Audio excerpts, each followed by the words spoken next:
ponerlo de esa manera. Entonces, las primeras inscripciones de la Biblia se hicieron en piedra, como podían ellos entender y escribir. Por ejemplo, Job, capítulo 19, él dice, ¿quién diera que mis palabras fueran escritas con un cincel en piedras? Yo sé que mi Redentor vive, porque de alguna manera era en las piedras donde se grababan las escrituras y se ponían mensajes importantes, ¿no? Entonces las primeras escrituras bíblicas fueron hechas en piedra. Es más, la Torá fue escrita entonces en tablillas de piedra con el mismo dedo de Dios. Tenemos también tablillas de arcilla, se escribían con un instrumento agudo, luego se secaba con el fin de que quedara el escrito en forma permanente. Los primeros escritos de la Biblia. Ostraca es una concha o fragmento de cerámica sobre el que se escribía, o cascajo de piedra, pues, para un lenguaje como un poquito más popular. Y ahí se escribía también los textos y la inspiración divina que se conservaba por mucho tiempo. Esto es importante que lo tengamos en cuenta como para conocimiento de todos nosotros. Tenemos papiros, es el nombre que recibe el soporte de escritura elaborado a partir de una planta acuática muy común en el río Nilo en Egipto. En papiros, ya vienen siendo como las antesalas de elementos modernos, ¿no? El papel y esto, para que los tengamos ahí presente y como materiales en los cuales se escribió la Biblia. El pergamino es un material hecho a partir de la piel de una res u otros animales, especialmente fabricado para poder escribir sobre él. Los papiros eran rollos, entonces los libros eran rollos, no eran libros pequeños que tenían que ser desenrollados, valga la redundancia, entre dos personas o más, y muy largos, se dice, y ahí estaba escrito, pues la Biblia estaba escrita por libros y en rollos, según está escrito. Por ejemplo, en el tiempo de Jesús se dice que fue al templo y se le dio el libro del profeta Isaías y leyó una escritura donde se escribía de él, el Espíritu del Señor está sobre mí por cuanto me ha ungido. Entonces hablaba de esos pergaminos que se desenrollaban y se enrollaba.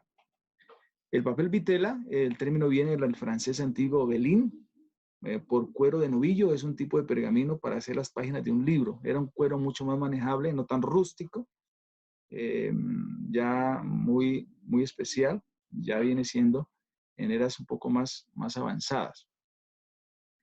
Y por supuesto tenemos entonces papel imprenta,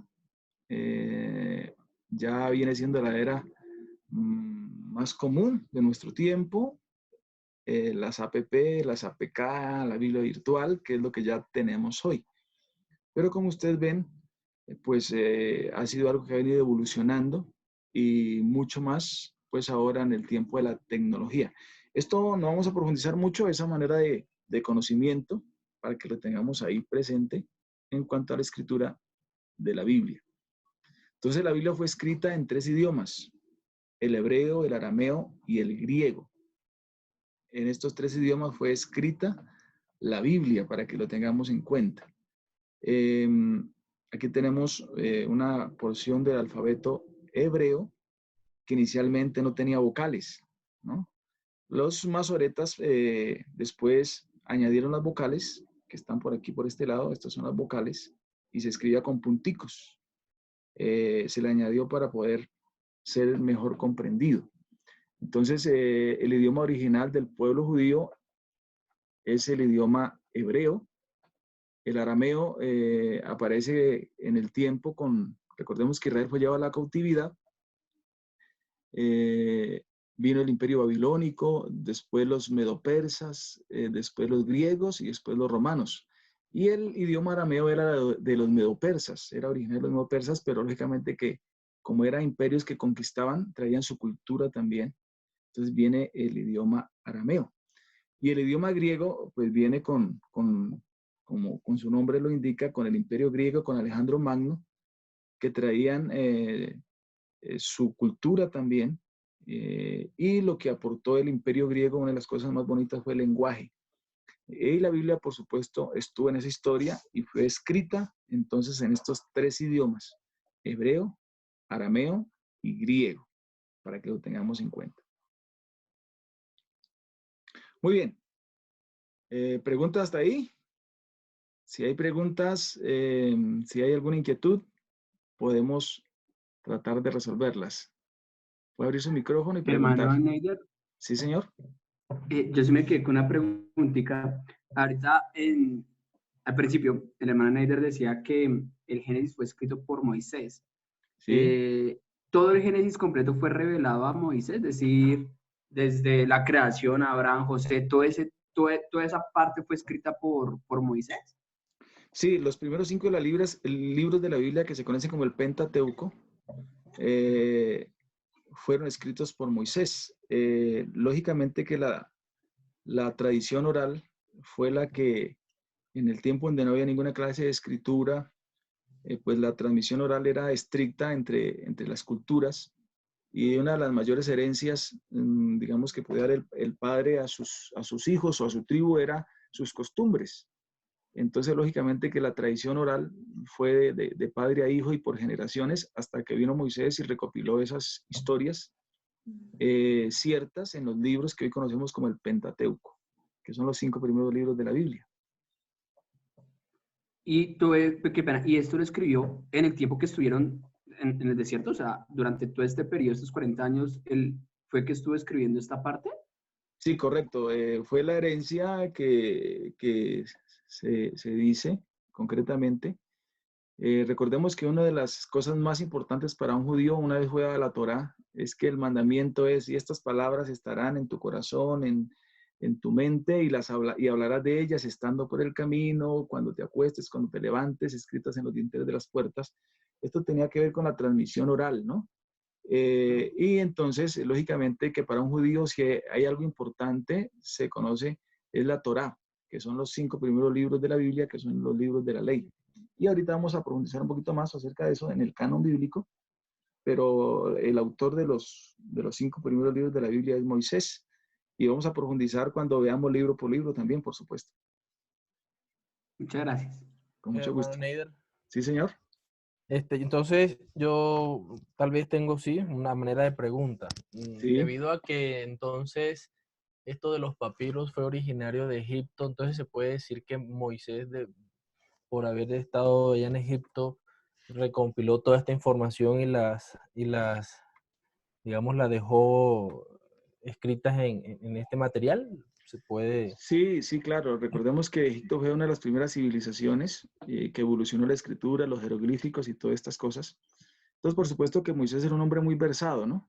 Y muy inteligente en cuanto al conocimiento, aunque él se queja que no sabía hablar y que él era más una excusa, porque en realidad Moisés, recordemos que sus primeros años fue criado en la corte de Faraón y tenía habilidades y conocimientos. Entonces, por supuesto que por ahí es la idea, mi hermano. Claro que sí. Muy bien. ¿Otra pregunta más?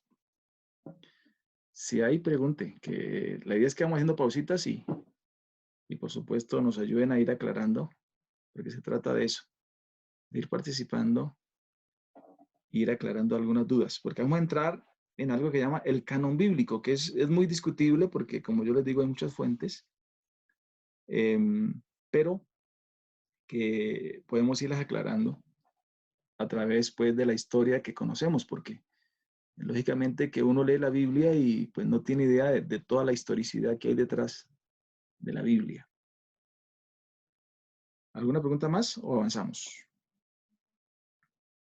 Bueno, avanzamos. El canon bíblico, vamos a hablar del canon bíblico. El término canon viene del griego, en el que canon significa una regla o una norma para medir. Con respecto a la Biblia, el término se refiere a los libros que cumplieron los requisitos y por lo tanto fueron dignos de inclusión. Entonces, cuando dice que cumplieron requisitos, quiere decir que hay más libros que no calificaron. Y la palabra viene o significa regla o una norma para medir o una caña para medir, ¿no? Entonces los libros se medían con reglas o normas o principios más bien de pensamiento de los judíos conforme habían sido inspirados por Dios y según estos principios, estas reglas calificaban para estar en el canon y ser reconocidos como libros inspirados por Dios. Hay una pregunta aquí y espero ir tratando de resolver las preguntas que hicimos de la tarea. ¿Cómo sabemos cuáles escritos sagrados tenían que ser incluidos en el canon de la Escritura y cuáles tenían que ser excluidos? ¿Sí? O sea, ¿cómo sabemos nosotros en este tiempo o qué regla tenían ellos o qué norma tienen ellos? Entonces, nosotros sabemos que si hay un pueblo celoso y un pueblo que tuviera deseo de cumplir al pie de la letra de la ley, son los judíos, ¿no? Entonces, y entre ellos había gente muy ilustrada, muy pensante, que siempre estaba a cargo, ¿no? A mando, no solamente los sacerdotes, sino los profetas y hombres nobles que siempre tenían santo celo por las cosas de Dios.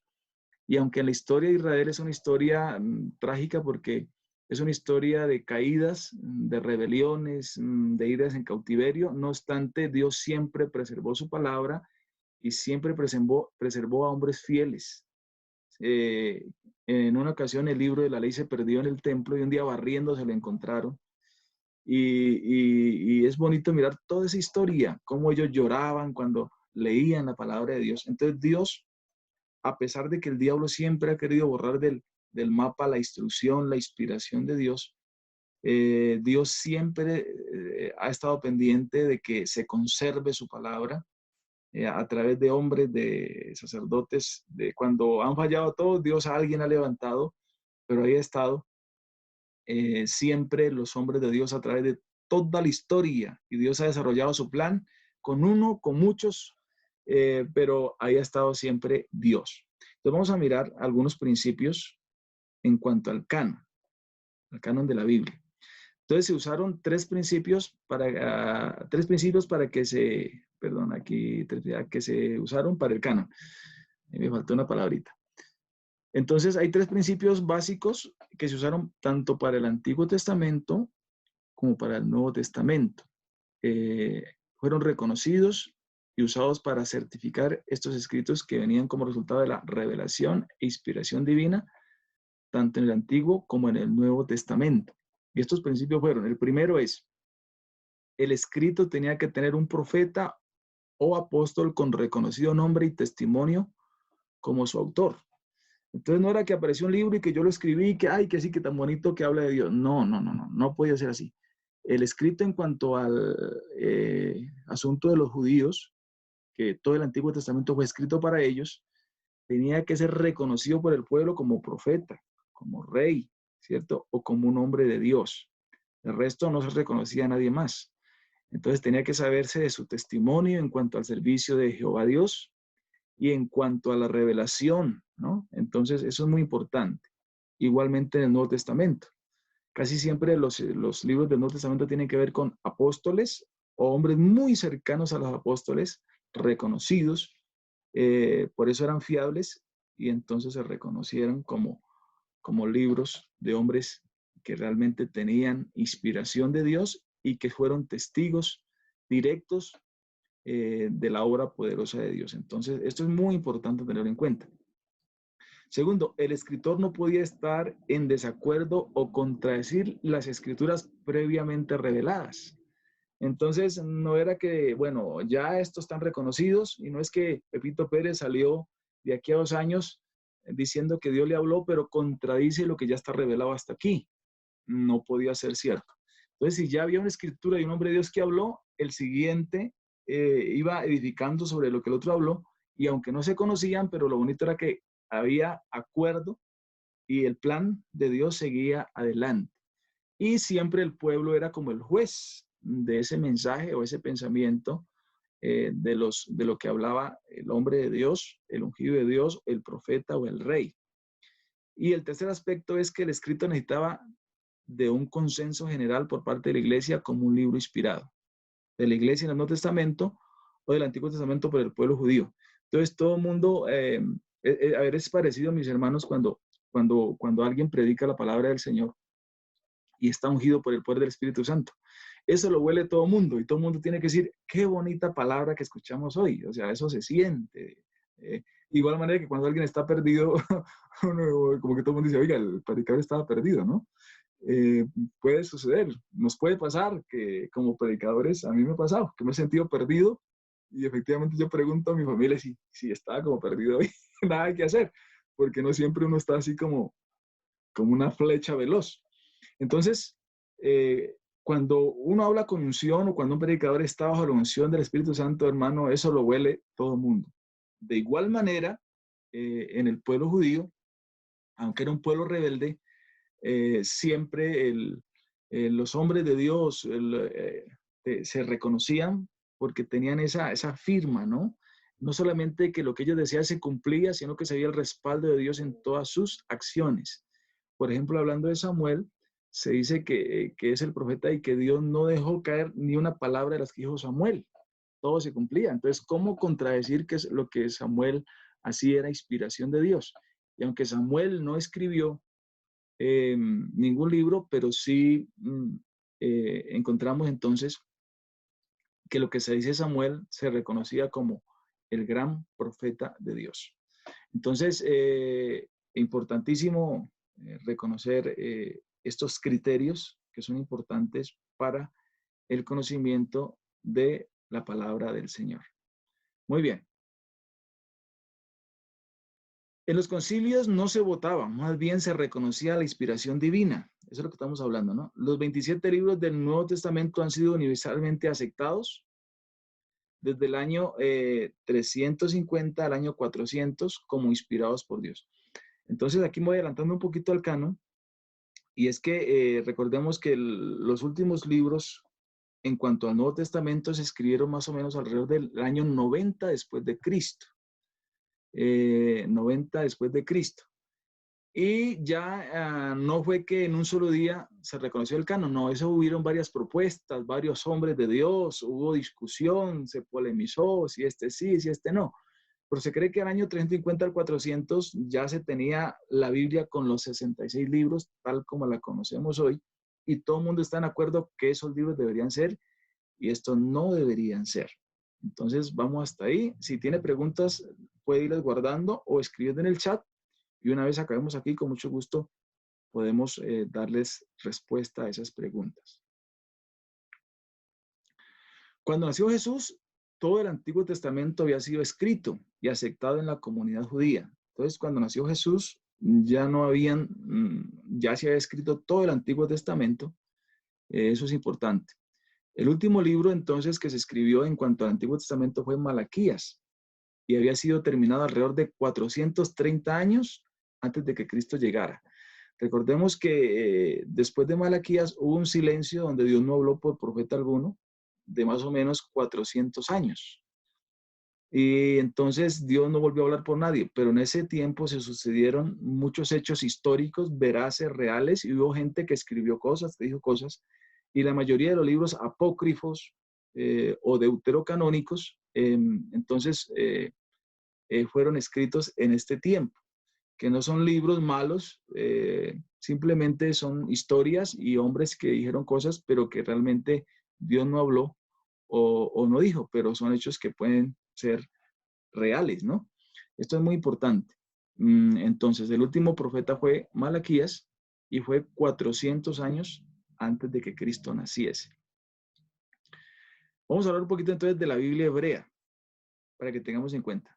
Entonces, la Biblia hebrea, o las secciones en que divide la Biblia hebrea, se conoce como el Tanakh, así se conoce. Y el Tanakh consta de 3 partes muy importantes en la Biblia hebrea. Una es la Torá, que se conoce como la ley, o los 5 primeros libros de la Biblia. Están los Nevim, que son libros de los profetas, y están los Ketuvim, que son los salmos y otros escritos sapienciales. Entonces, si alguien le pregunta, ¿la Biblia hebrea de qué consta? Consta de 3 partes importantes. Una es la Torá, que son los libros de la ley, los Nevim, que son los profetas, y los Ketuvim, que son los salmos y otros escritos poéticos y sapienciales.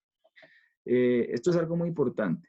Cuando Jesús habló de esto, mire, y les dijo, estas son las palabras que os hablé estando aún con vosotros, que era necesario que se cumpliese todo lo que está escrito de mí en la Torá, o sea, la ley de Moisés, en los Nevim, que son los profetas, y en los Ketuvim, que son los salmos, ¿no? Jesús se refirió a ellos.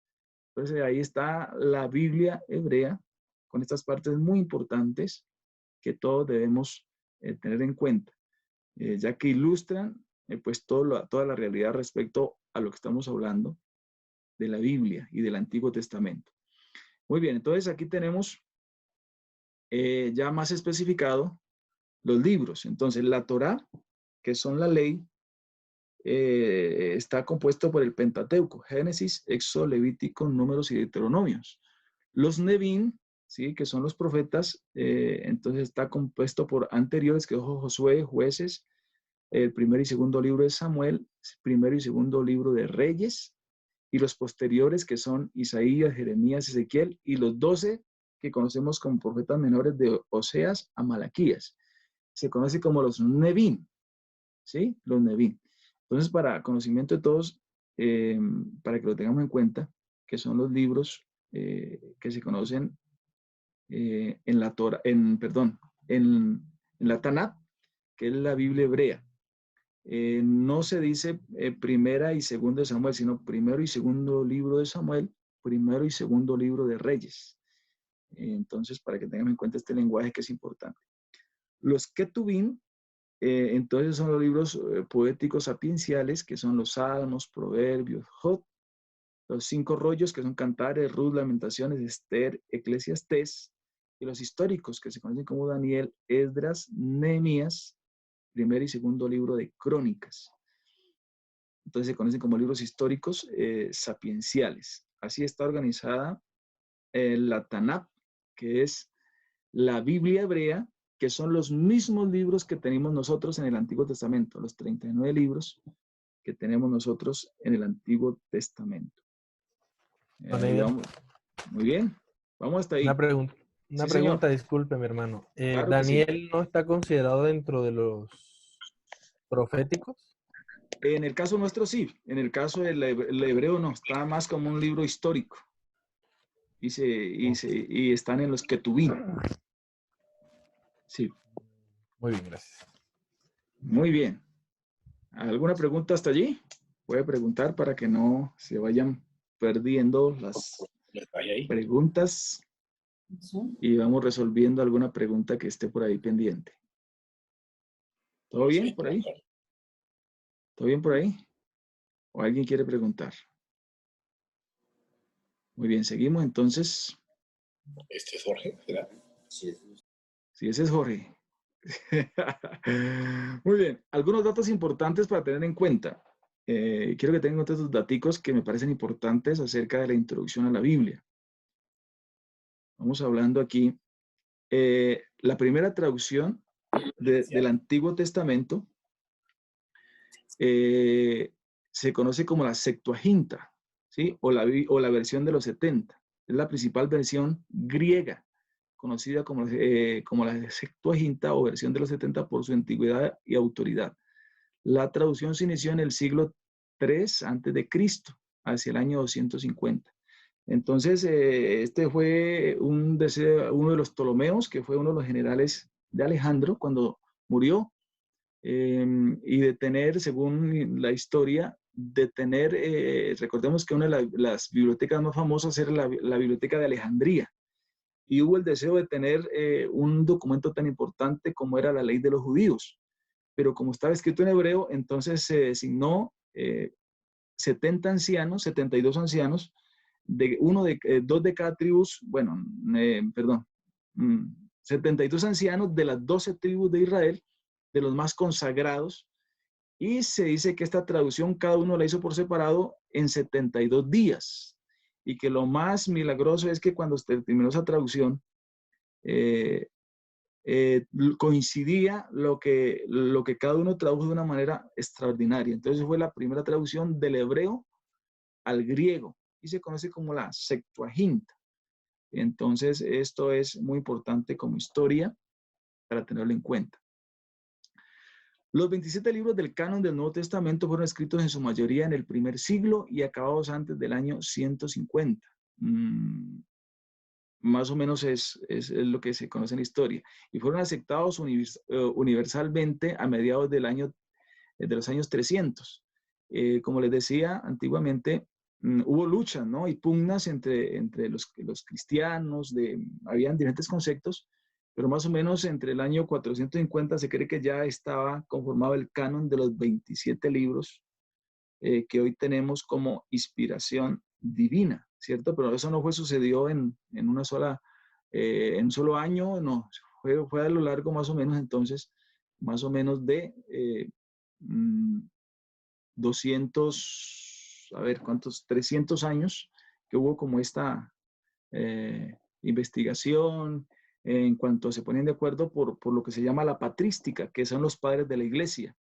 No vamos a ahondar en esto, pero ahí estamos hablando de San Agustín, bueno, varios, por tiempo no doy detalles, pero están en la historia, que eran los hombres, Marción, entre otros, que daban pues, tenían como autoridad en ese tiempo, porque ya los apóstoles lógicamente que no estaban, pero sí estaban sus cartas y sus escritos. Muy bien. Las primeras traducciones de la Biblia, entonces, en castellano, son una colección y son las llamadas prealfonsinas. Ahí está la que decía la hermana Juanita, entre esas, que preceden a la denominada Biblia alfonsina. Eso fue en el año alrededor de 1260 y 1280. Fueron las primeras traducciones a la Biblia al castellano, para que tengamos estos datos en cuenta. La Biblia contiene muchos tipos literarios: la poesía, la prosa, la narración, el discurso, el oráculo, el lamento, la parábola, la fábula, la historia, la teología, la genealogía, la apocalíptica, el proverbio, el salmo, el evangelio, la epístola, las leyes, la literatura sapiencial, la misiva, el sermón, las copias, la épica. Entonces, bueno, aunque no es clase de hermenéutica y exégesis, pero cuando uno lee un libro, debe saber qué tipo de género literario es. Eso lo ubica para la interpretación de este y le da luces, porque no es lo mismo leer un libro histórico que un libro sapiencial, ¿no? O un evangelio que una epístola. Entonces, cada libro tiene su contexto. Y de eso vamos a estar hablando un poquito, entonces, en las siguientes clases, cuando estudiemos cada libro, si Dios así nos ayuda. Hasta ahorita estamos dando un panorama general para que entendamos entonces en cuanto a la Biblia y toda su historicidad. Muy bien. Los libros, tenemos que decir que en los originales la única división es en libros y su número varía de acuerdo al canon.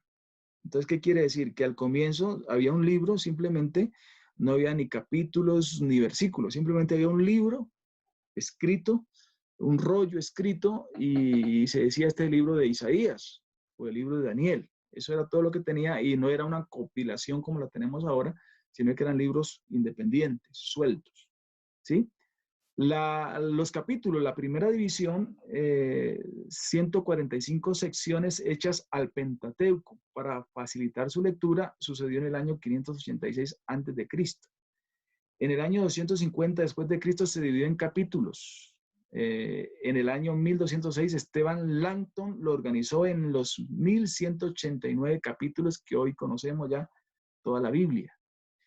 Y los versículos, en el año 900 después de Cristo aparecieron las primeras divisiones en versículos, y en el año 1550 Roberto Estienne realizó la división actual de 31.163 versículos. Para que tengamos idea, entonces, que los libros de la Biblia no estaban escritos como los conocemos. A alguien se le ocurrió poner capítulos y versículos para facilitar entonces su lectura y tener la Biblia tal como la tenemos hoy y la conocemos. Pero eso no sucedió tampoco en un solo día, sino que fueron años que fueron pasando y se le fue añadiendo entonces a la Biblia esta belleza, porque todos sabemos que la Biblia es el libro más leído en el mundo entero, que nunca pasa de moda, el más antiguo de todos, y qué bendiciones que nosotros podamos estar investigando de esta para ayudar a nuestro conocimiento, por supuesto, y creo que a buena hora, ¿cierto? Porque si algo nos interesa a nosotros es conocer más de la palabra de Dios, pero a veces conocemos muy poco, porque no hay tiempo, porque nadie se toma un momento para explicar, Y pues esto nos lo enseñan en los concilios, en el Instituto Bíblico, pero a veces no todos tenemos el tiempo. Por eso para mí como pastor es muy importante que usted esté aquí. Otros no quieren estar, pero no se dirá que su pastor no quiso enseñar o no tuvo tiempo, sino porque realmente no se quiere, porque es gratuito. La verdad me tomó casi 2 días en recopilar estos datos, porque yo no tengo todo así como mascadito. Por eso me agrada mucho que usted valore y que usted esté aquí para tratar de ensanchar su conocimiento. Lógicamente que aquí no está todo, ni es tan perfecto lo que investigo, pero sí trato de darle luz para que todos avancemos y tengamos un panorama general de lo que es la palabra del Señor, ¿vale? Muy bien. Algunas curiosidades de la Biblia. Entonces, aquí tenemos, la Biblia tiene 1189 capítulos, 31.163 versículos. Tiene la Biblia 773.693 palabras. Tiene 3.566.480 letras. Estamos hablando de nuestra Biblia en español. 2.930 personajes. El centro, la mitad de la Biblia está el Salmo 118.8. El versículo más largo es Esther 8.9. El versículo más corto es Éxodo 20.13. Hay capítulos iguales, el Salmo 14 y el 53.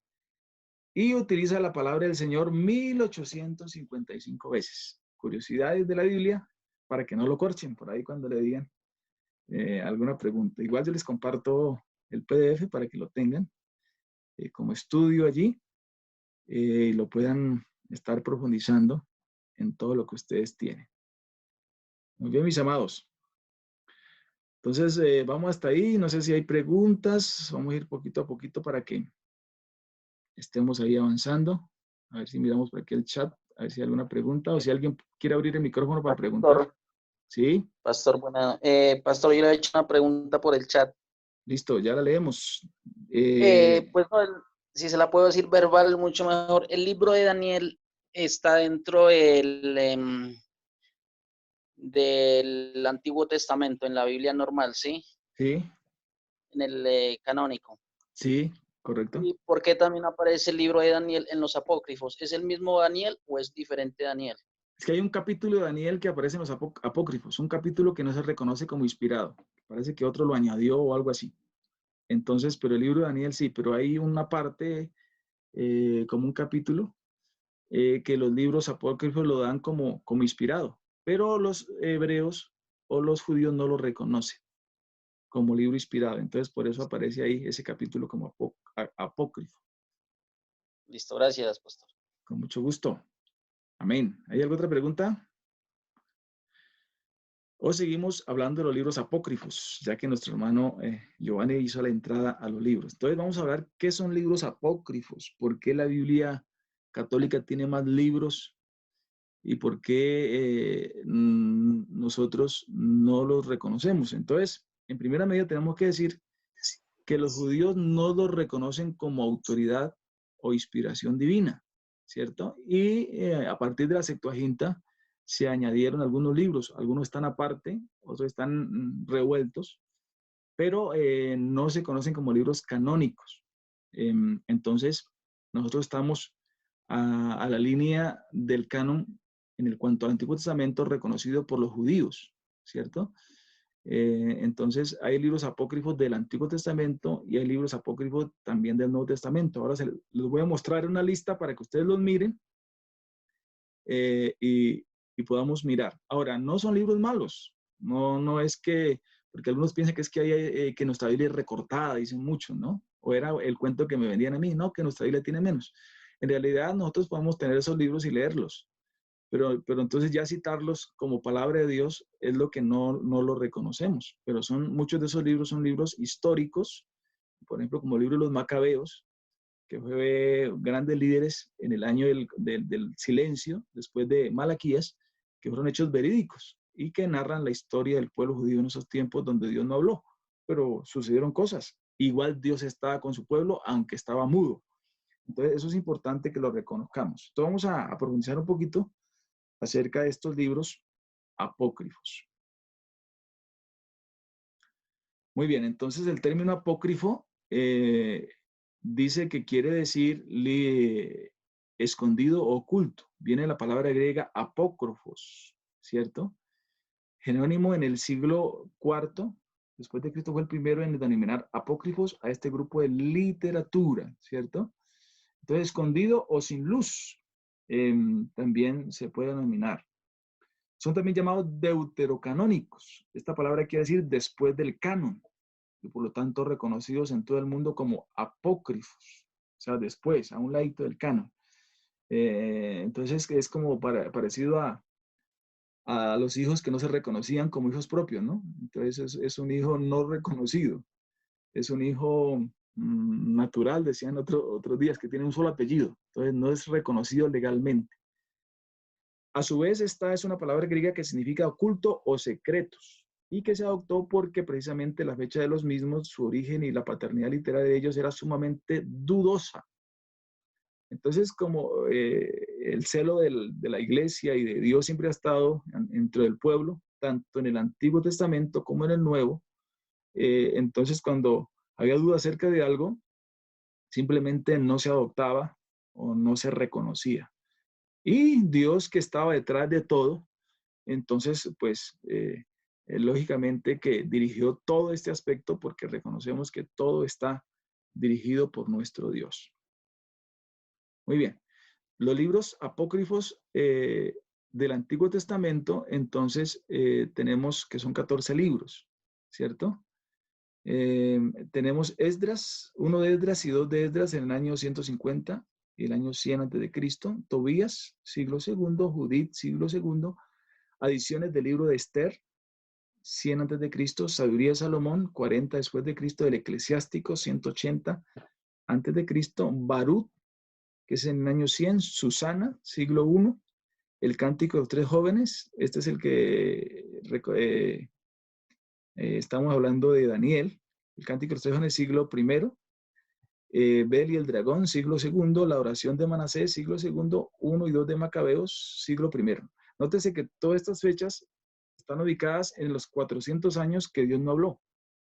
Todas estas fechas datan más o menos de esa época. Y están estos libros entonces ahí como haciendo como un relleno. Entonces, Dios no habló y los judíos no lo reconocen entonces como libros inspirados, por eso no están en el canon. Ahí están las fechas y este documento pues se los envío más tardecito, también para que lo tengan allí. Muy bien. Los libros apócrifos del Nuevo Testamento, aquí hay unos que nos dan risa, pero esta es la realidad y que se consideran como apócrifos, que quiere decir que en algún momento dado tuvieron deseos de ingresarlos, ¿cierto? Recordemos que la Biblia, como la tenemos, no quiere decir que esos nomás fueron los libros, fueron mucho más libros, porque los hechos de Jesús, las visiones de Jesús, o las visiones que la gente tenía acerca de Jesús, pues eran multifacéticas, pero están los necesarios para entender y comprender lo maravilloso de la salvación que Dios nos ha regalado. Entonces, tenemos relatos sobre María, el protoevangelio de Santiago, la Asunción de María, la Navidad de María.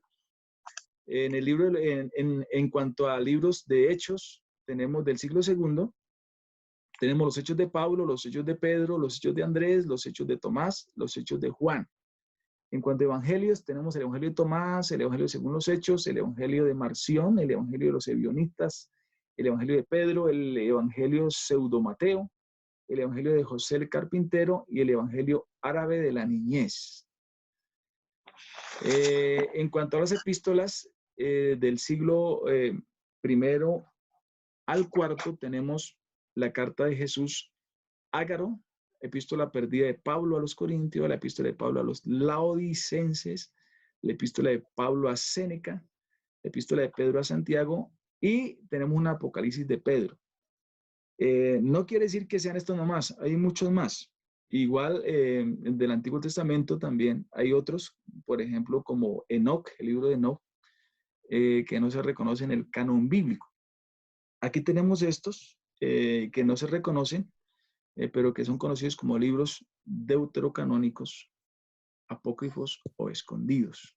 Muy bien, vamos hasta ahí.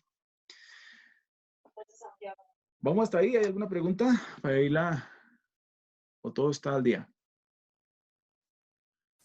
Muy bien. Seguimos. Hermano Neider, qué pena. Sí. Una preguntita. Según lo que acabamos de decir, entonces, ¿es válido leer estos libros, más no darlos como... Sí, no le alcancé a copiar, mi hermano. Pero lógico que es, uno los puede leer. Lo que no debe es citarlos como autoridad divina, como así dice la palabra de Dios, o en la Biblia está escrito, porque no lo reconocemos, pero como historia, sí, claro, los podemos leer, por supuesto, y enriquece la historia. Y es más, algunos de estos libros en cuanto al catolicismo son los que más hablan de en contra de la idolatría. Por ejemplo, si lees Baruch, Baruch es un libro que le habla muy duro a la idolatría, y es un libro que es apócrifo. No tiene nada que ver como piensan muchos que son libros que nos dan duro a nosotros los evangélicos, sino por el contrario, son libros que realmente históricos e importantes en cuanto a la historia que ha ocurrido de la Biblia. Muy bien. Seguimos. Vamos a hablar un poquito de la preservación. Una pregunta que estaba allí. ¿Cómo puede uno estar seguro de que la palabra de Dios escrita, revelada e inspirada, que fue reconocida como canónica por la iglesia primitiva, ha sido transmitida hasta este día sin pérdida alguna de material?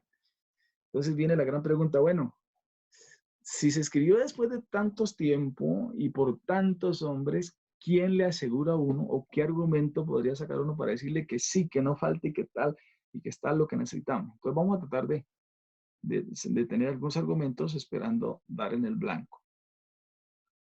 Entonces, vamos a ponerle más drama a esto. La existencia continua de la escritura está garantizada en Isaías 48. Sécase la hierba, marchítase la flor, mas la palabra de Dios nuestro permanece para siempre. La palabra misma de Dios citada por los profetas nos habla de esta gran maravilla. El contenido de la escritura será perpetuado tanto en el cielo, según el Salmo 119, 89, como en la tierra, según Isaías 59, 21. De esta manera, los propósitos de Dios, como se publica en los escritos sagrados, nunca será torcido ni en el más mínimo detalle. La Biblia dice, cielo y tierra pasarán, pero mis palabras no pasarán. Jesús dijo, ni una tilde o ni un ápice de la ley quedará sin cumplirse. Todo se cumplirá al pie de la letra porque es la palabra de Dios. Entonces, detrás de la preservación de la escritura está Dios mismo, porque Dios es igual a su palabra. Y si hay algún interés en Dios ha sido revelarse y Él está detrás para que todos le conozcamos a través de la escritura. Por eso la Biblia es tan importante, porque cuando usted lee la Biblia está leyendo a Dios, la revelación de Dios. Y cuando se cree con el corazón, esta impacta de tal manera que el que lee la Biblia con sincera deseo de aprender y ser enseñado no vuelve a ser el mismo. No vuelve a ser el mismo. El diablo siempre ha querido que la gente no conozca la palabra. Recordemos que una de las cosas que se han dicho acerca de la Biblia es que el que lee la Biblia se vuelve loco, que se le corre el champú. Recordemos que la Biblia, los católicos no daban acceso a la Biblia. La Biblia se leía en latín, o las escrituras, la misa, el cura la daba en latín. Pero gracias a Dios que una de las cosas bonitas de la era moderna y posmoderna es que hay acceso a la palabra de Dios. Ya no es algo allá escondido, allá, que solo pueden leer unas cuantas personas, sino que todo el mundo de cualquier extracto social puede leer la Biblia, y el que lee la Biblia no vuelve a ser el mismo y no cree las mentiras que enseñan las filosofías huecas. Entonces, otra pregunta importante. ¿Cómo podemos estar seguros de que el error no se ha infiltrado, aunque sea de manera no intencional en las diferentes traducciones? Entonces tenemos que decir en esta parte que esto pues realmente es importante saber que Dios está detrás de todo. No obstante, es posible que algunas cosas muy elementales y muy pequeñas se hayan traducido, pero no obstante, Dios ha estado preservando la autoridad de la palabra. Escuche esto, mire. Según Héctor Lenguaje, que es como un, digamos, un instituto que se encarga de revisar esta parte, actualmente hay más de 6.909 lenguas vivas en el mundo. 6.909 lenguas vivas en el mundo, incluidas las tribus que a veces ni se conocen. Y al menos un libro de la escritura ha sido traducida para 2.932 de estas lenguas. Escuche esto, al menos un libro de esta escritura ha sido traducido en 1.932 de estas lenguas. El Nuevo Testamento está disponible en 1.333 idiomas, el Nuevo Testamento, con porciones en 45 idiomas. Y la Biblia completa ha sido traducida en 553 idiomas. Esto es más o menos, estuve tratando de investigar algo lo más preciso que pude acerca de este dato y me pareció importante. Entonces, la Biblia en su totalidad ha sido traducida en 553 idiomas, incluidas tribus indígenas que uno ni siquiera sabe que existen, pero que ya gracias a Dios esta palabra ha sido traducida y la gente está leyendo la Biblia. Entonces, la pregunta es, si ha sido traducida tantas veces y en tantos idiomas, ¿será que, eso es algo como la duda, será que no hay algún errorcito por ahí de traducción si la Biblia no fue escrita ni en español ni en inglés, sino en idiomas que, como lo vimos al comienzo, no tenían ni siquiera vocales, ¿cierto? Pues esto hace más milagroso que esa palabra fue traducida a través del tiempo, pero ahí está la esencia de Dios y Dios utilizó a hombres tremendamente para que esta palabra se conserve. Entonces, recordemos que las primeras traducciones se hacían a mano, ¿cierto? Hasta que apareció la imprenta, que fue en el año de 1450 en adelante, que ya se comenzó a producir la Biblia en masa, pero antes eran copias a mano. Mire usted, déjale como tarea que me copie la Biblia a mano. Eso era una tarita larga, ¿cierto? Y de dedicación. Entonces, la pregunta es, ¿cómo entonces nos aseguramos nosotros que la Biblia no tenga error? Entonces, vamos a hacer algunos argumentos aquí. Entonces, lo primero que tenemos es la crítica textual. ¿Qué es la crítica textual? Entonces, es la ciencia que puede determinar con confianza lo que contenía el escrito original, profético, apostólico e inspirado. Entonces, la crítica textual es una ciencia de hombres que han profundizado y que comparan los textos antiguos y nuevos, traducciones diversas, para saber qué tan cerca están del original que fue escrito. Me explico un poquito más. Entonces, por ejemplo, en el Antiguo Testamento hebreo y manuscritos antes del 325 pueden ser comparados con la traducción griega llamada Septuaginta, que fue hecha en el 200 al 150 de Cristo, resultando una consistencia asombrosa entre los dos, lo cual habla de la precisión al copiar el texto hebreo por siglos. Entonces, aunque no están todos los textos, pero sí se conservan aún textos sagrados. El escrito más antiguo, el manuscrito es del año 325 antes de Cristo en cuanto a la Biblia, según la historia. Y al comparar esos fragmentos, rollos o que hayan, entonces los hombres expertos en la crítica textual y en los idiomas muertos o que no tenían vocales, se llegan a un acuerdo que está muy bien traducido y que se conserva. Esto es muy importante tenerlo en cuenta. Por otra parte, ustedes recuerdan que hubo bastante publicidad acerca de los rollos del Mar Muerto, que fueron encontrados en el año 1947 al 1956 en las cuevas del Qumran. Y después de que los hombres que saben de esto hacen la crítica textual acerca de esos pergaminos y trozos de los escritos de la Biblia, cerca del año 200 y 100 antes de Cristo, quedan aterrados entonces que hay unas muy pequeñas variantes, ¿cierto? Muy, muy mínimas variantes, pero que ninguna de estas cambia el significado del pasaje de la Biblia. Hay cosas muy, muy elementales.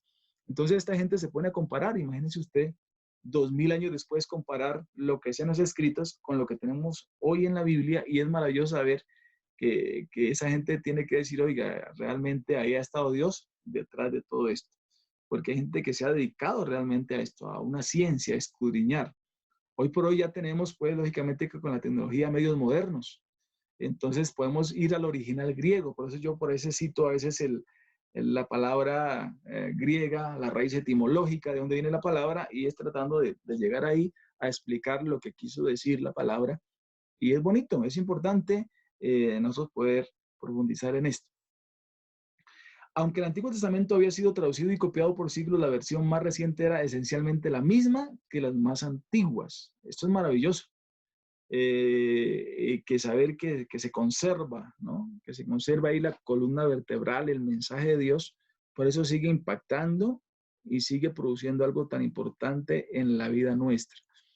Lógicamente que hay algunas versiones que cambian el sentido, ¿cierto? De las palabras y hay que tener mucho cuidado. Hay algunas versiones que ya se van muy allá. Pero lo que yo hago, yo tengo muchas versiones y comparo y hay textos que dan más en el blanco, que son más entendibles, entonces no casarnos con una sola versión de la Biblia. Lógicamente que la que tenemos es buena, la Reina Valera del 60 es una de las mejores, pero no quiere decir que es la única y podemos abrirnos para comparar textos, para profundizar más, para dar más argumento a la palabra del Señor. Entonces, esto es muy importante que lo tengamos en cuenta. Muy bien. Entonces, los eruditos textuales del Nuevo Testamento de manera general han concluido que el 99.99% de los escritos son veraces y el 0.01% no hay variantes que afecten la doctrina cristiana. Esto es maravilloso, porque, por ejemplo, cuando van a hacer una prueba de paternidad a alguien, no da el 100%, dicen el 99.99% dicen que usted es el papá y queda ese centésimo ahí en cuanto a eso. En la Biblia es algo parecido. Solamente un centésimo es discutible acerca de una palabrita que ahí como que no se tradujo como debía ser, pero el 99.9% da en el blanco con respecto al mensaje de Dios de acuerdo a la crítica textual que hacen hombres versados en el alfabeto griego, en el hebreo, en las lenguas semíticas, en las lenguas muertas y en los idiomas que tenemos hoy en día.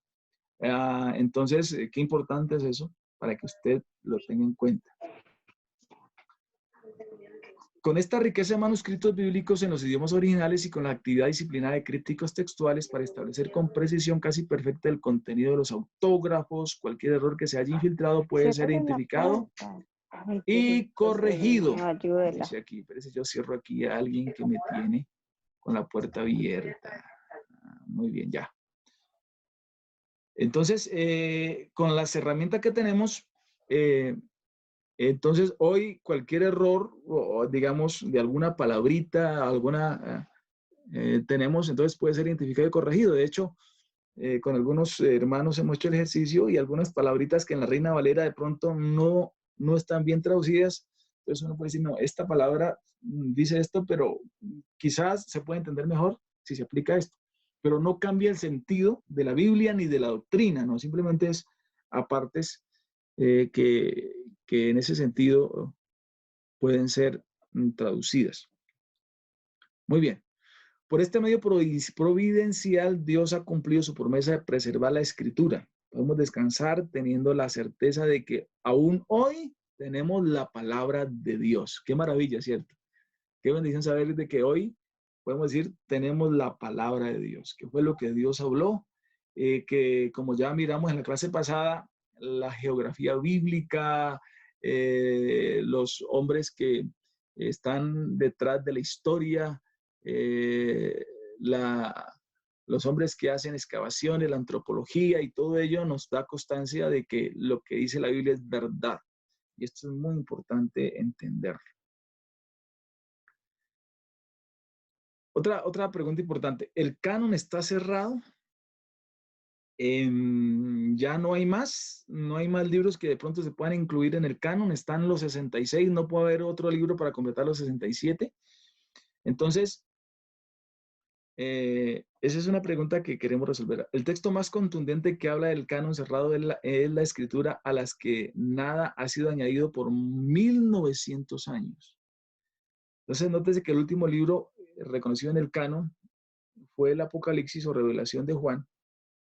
Y a partir de ahí, nadie ha hecho nada más por algo muy importante. Ya lo vamos a argumentar. Mire lo que dice, por ejemplo, Apocalipsis 22:18. Yo testifico a aquel que oye las palabras de la profecía de este libro, si alguno añadiere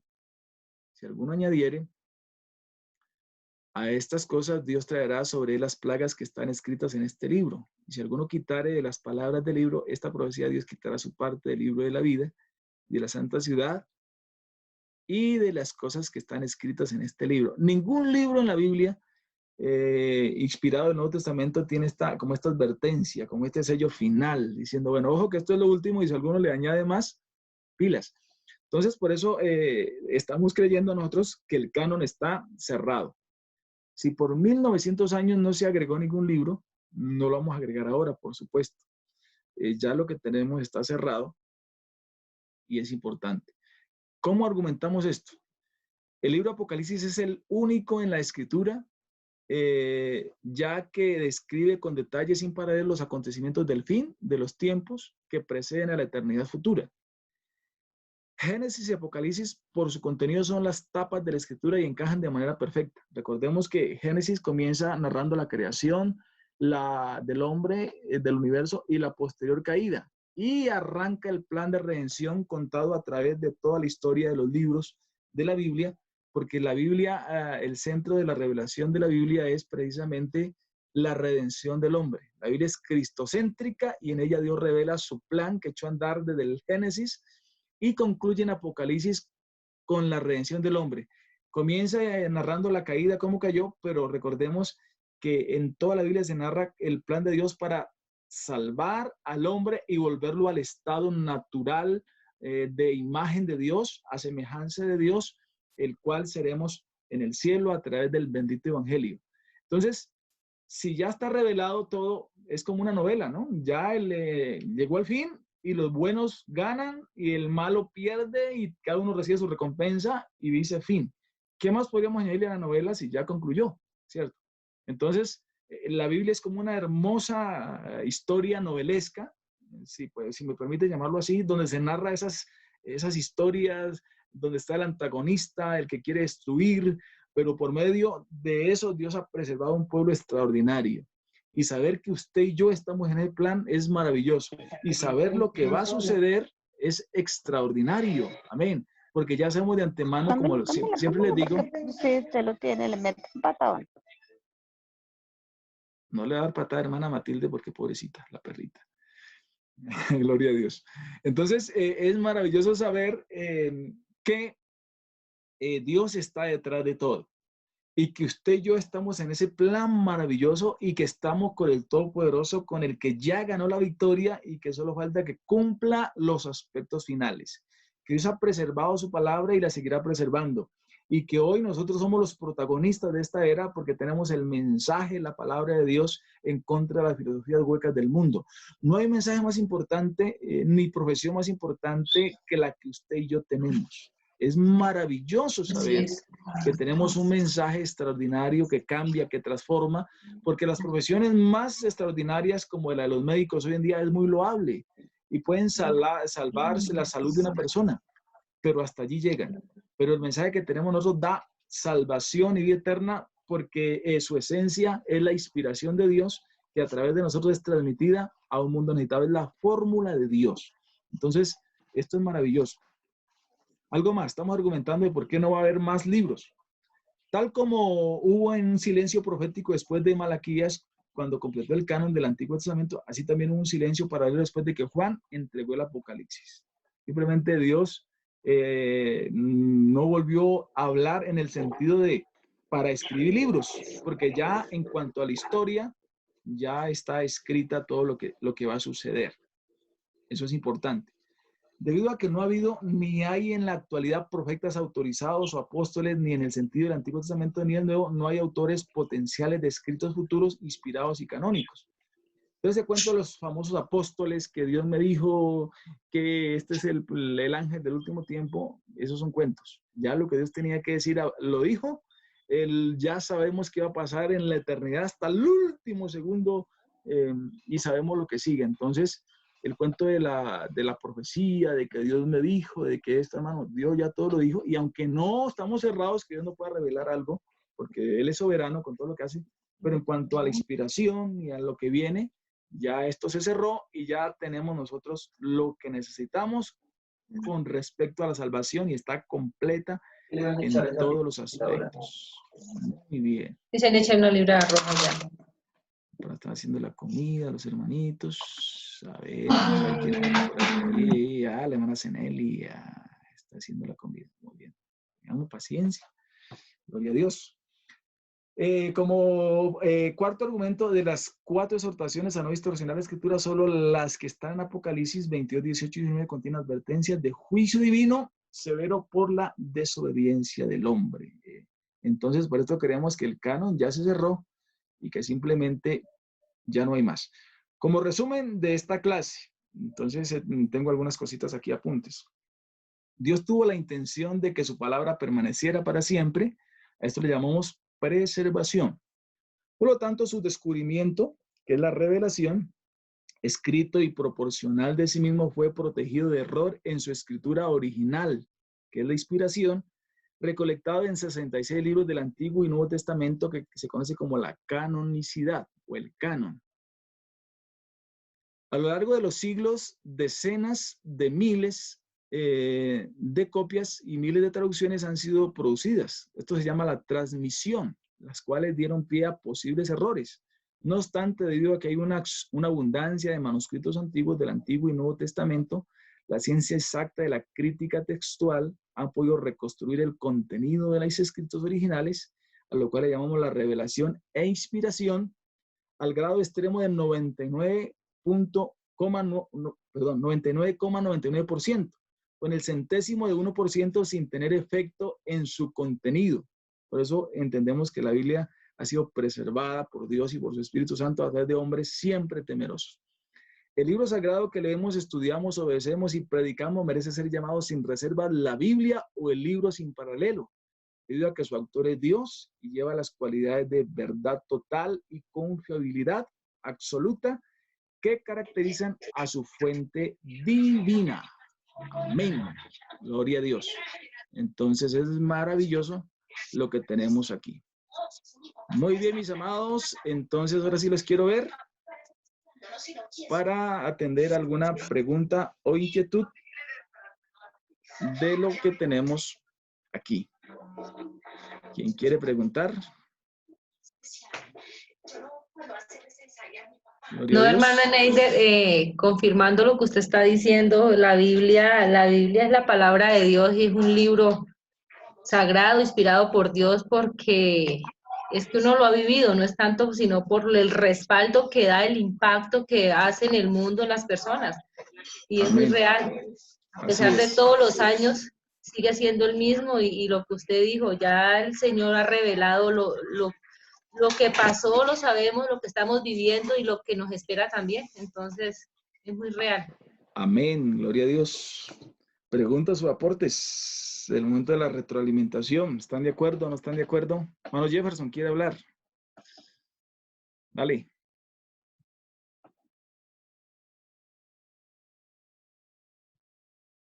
Muy bien.